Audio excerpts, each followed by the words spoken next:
So last week I told you guys about how Bernie Sanders called out Joe Biden after he decided to endorse Tom Perez to be the next DNC chair.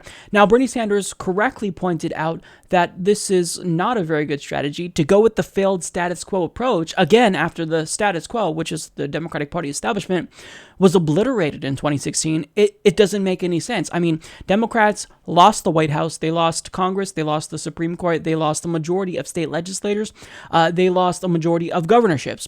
You lost. The status quo lost. The Democratic Party establishment lost. So now it's time to go with someone who's more progressive, namely Sam Ronan, or at a very minimum, Keith Ellison. But Joe Biden decided to just go with the same failed status quo approach. So when Bernie Sanders says that Joe Biden is going with the same status quo approach, he's correct. That's a fact. They failed in 2016. They were wiped out.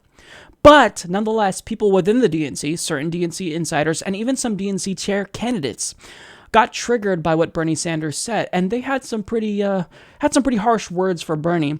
So someone named Gilberto Hinojosa, a Texas Democratic chairman who will vote for Perez, states, "It is very concerning that Bernie Sanders is so intent on taking over a party that he's not even a member of, and that he'd insult the beloved vice president and really the president about a failed status quo approach. This is coming from a man who is not even a member of our party," he continued. "We lost an election, and all of a sudden we're all a part of a failed status quo.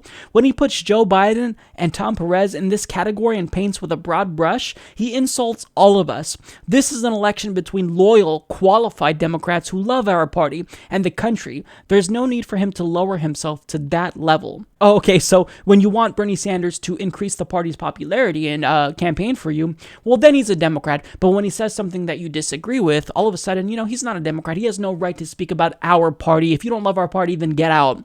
That's a really great strategy. Great way to bring people into the party when you guys are losing. And again, you're not in control of anything. So you have no right to talk now. Now, DNC chair candidate Jamie Harris had this to say: "I'm disappointed in that," referring to what Bernie said. "This is my message to everybody. The 2016 primary is done. Over. Senator Sanders, Secretary Clinton, both were not victorious in 2016. We need to focus on how we become victorious in 2018, how we become victorious in 2020. We have to stop the infighting because somebody may win the battle, but ultimately we'll lose the war." No, you don't just get to say, well, it's over, let's not talk about it, let's move on. The fact of the matter is that you guys fucked up. If it wasn't for the DNC rigging the primary against Bernie Sanders, there's a chance that he could have won. And if Bernie Sanders was the Democratic Party nominee, guess who would be president right now? Not Donald Trump. It would be Bernie Sanders. So I'm sorry, I'm not willing to just forgive and forget that easily. And furthermore, we have to talk about this. We have to look within and see where the party is failing, because if we don't actually rebuild the trust that you guys lost in 2016 by screwing over progressives, you're never going to get those voters back that you screwed over. So I'm sorry, I'm not willing to forgive and forget, and no, we're not unified. We're not going to put this behind us. We're going to call you out until you acknowledge it and apologize for it. Now, a Clinton ally said this: "The DNC forums and these campaigns for chair have all been about unity. Unity, unity, unity. And Bernie put out a different message," said one Clinton ally. "He's opening these old wounds, and it looks to me also like his ego is at play.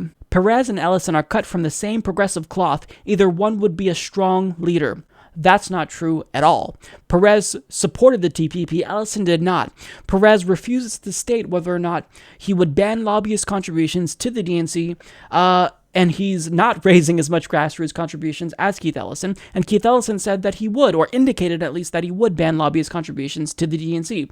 They're not cut from the same cloth. If you can't accept the fact that progressives don't want corporate money in the Democratic Party, then there's never going to be unity. We can never negotiate or compromise on that fact. If you think that the party should continue to take money from large corporations and billionaires, we'll never have unity. Now, a Democratic strategist had this to say: "He doesn't get to set the standard for a party he's not a member of."